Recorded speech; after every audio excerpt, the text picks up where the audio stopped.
السلام علیکم ورحمۃ اللہ وبرکاتہ۔ تخم ریحان کے بارے میں آپ کو اس کے نام وغیرہ خواص وغیرہ آپ کو بتاتے ہیں، اور ویڈیو شروع کرنے سے پہلے میرا چینل سبسکرائب کریں، ساتھ ہی ساتھ میں بیل آئیکن کا بٹن دبا دیں تاکہ نئی آنے والی ویڈیو آپ کے پاس بر وقت موصول ہو سکے۔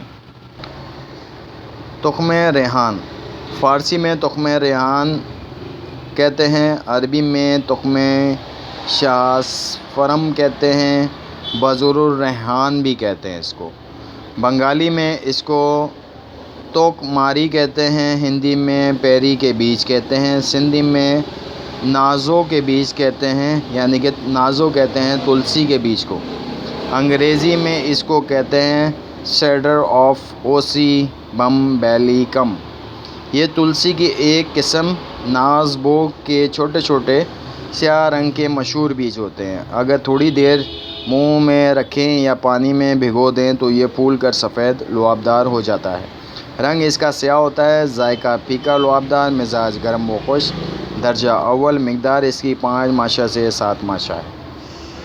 افادیت اس کی سدہ کو کھولتی ہے اور پیچس کو نفع کرتی ہے، یعنی کہ پیچس اگر ہو رہے ہوں تو اس میں استعمال کیا جاتا ہے۔ خفقان یعنی کہ آپ کو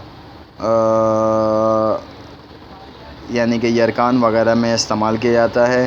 لہذا غلیظ ہے، خونی بواسیر میں استعمال کرتے ہیں، اور اسہال پیچسوں میں اس کو استعمال کرتے ہیں، اور ٹھنڈک کے لیے بھی یہ استعمال کیا جاتا ہے۔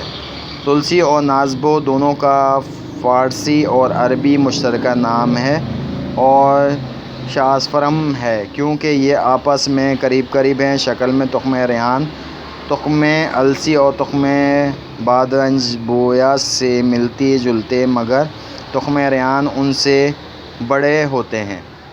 یہ اس کی ڈیفینیشن ہے تخم ریحان کی۔ ویڈیو پسند آئے تو میرا چینل سبسکرائب کریں، ساتھ ہی ساتھ میں بیل آئیکن کا بٹن دبا دیں، اور لائک کریں، شیئر کریں۔ شکریہ، اللہ حافظ۔